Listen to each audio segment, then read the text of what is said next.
Hello, everyone. You may think what you will about The Guardian, but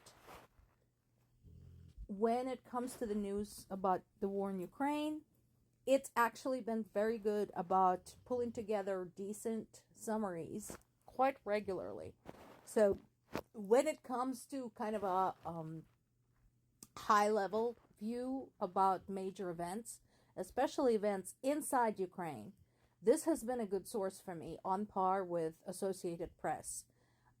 If you want detailed information, I mentioned this before, Institute for the Study of War has amazing, detailed, illustrated summaries about the events in Ukraine. So if you're into that sort of thing and you want details, that is a fantastic source. Meanwhile,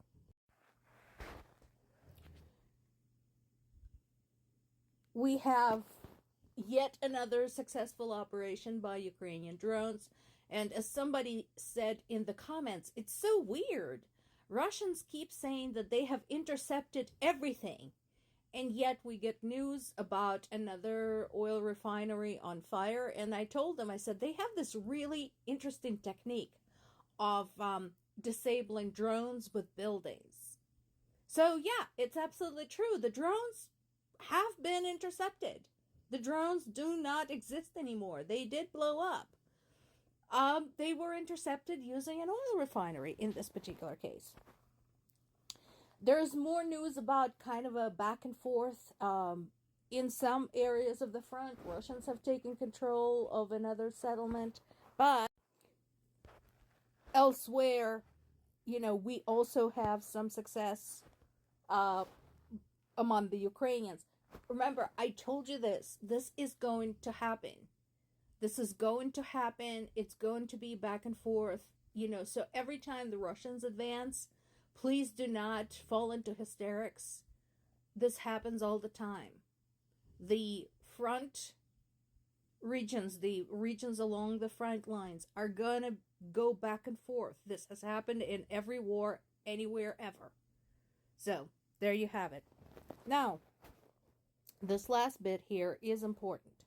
So, it's not just that they damaged a strategic bomber.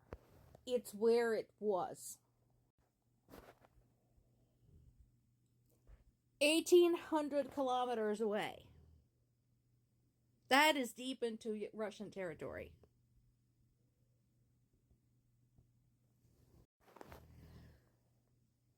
So as we are getting the details on this, this is a long-range Tu-22M3 supersonic bomber.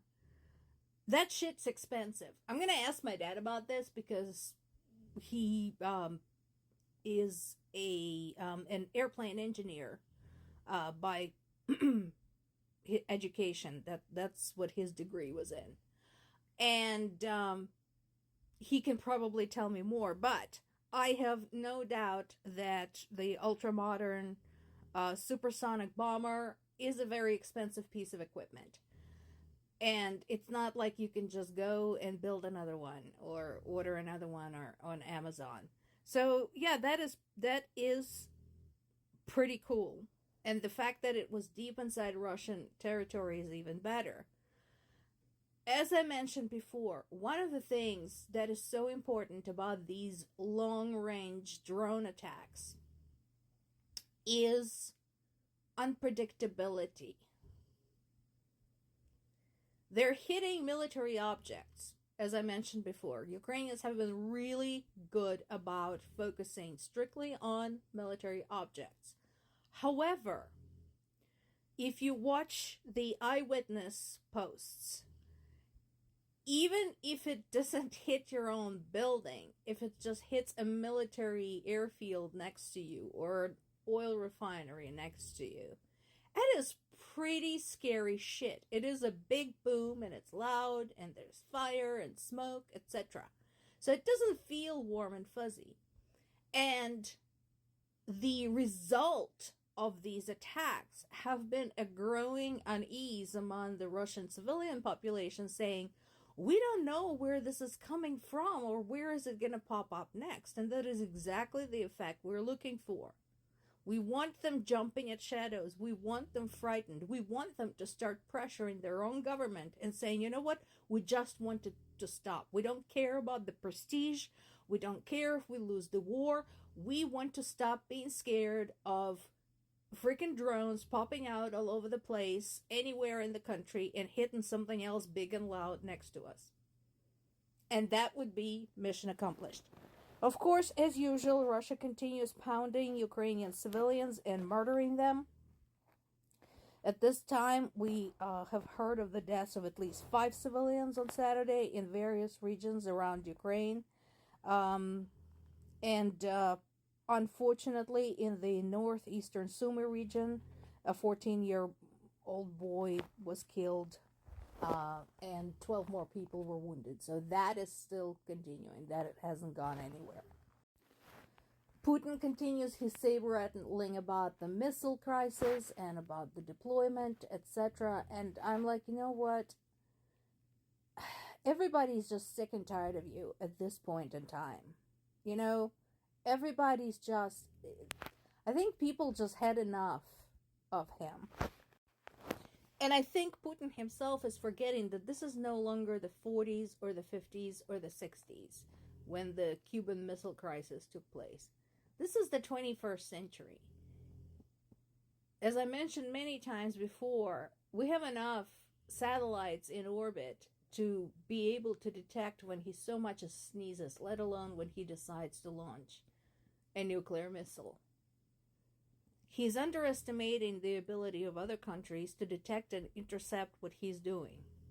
However, I also think he underestimates the ability of other countries to whack him back because, unfortunately, Russia has gone and gotten away with whatever it's been doing for way too long without serious consequences to itself. The first time they truly experienced consequences was when Ukraine resisted. Because remember, their plan was to just stroll the hell in and be in Kyiv literally in hours after rolling over the Ukrainian border, which distance-wise, it's not impossible. They expected flowers and orchestras and parades. Instead, they got homemade Molotov cocktails and drones. And that was the first time when it was clearly demonstrated to Russia that not everybody is afraid of it. I think other countries should join in and send a clear message. Case in point. So we know there's been some really weird incidents in France. And they happen to coincide with the approaching Olympics and, more importantly, with the French election. And there also have been stories all throughout the year about either Russian saboteurs, potential terrorists, or people connected to Russian misinformation campaign captured in various countries in Europe. So my question to you, Europe, is that aren't you tired of this shit? You know, I have given up on my fellow Americans because I don't know how to educate them anymore. This is what I do here every day. I try to educate people who really want to know what goes on in Ukraine. However, some have had too much Kool-Aid and they refuse to believe what I'm telling them, that Russia did invade Ukraine, that NATO had nothing to do with the Orange Revolution, blah, frickin' blah, blah, blah, even though all of that is documented. But aren't you tired of Russia telling you what to think, whom to vote for, whom to elect, how to conduct the life of your country?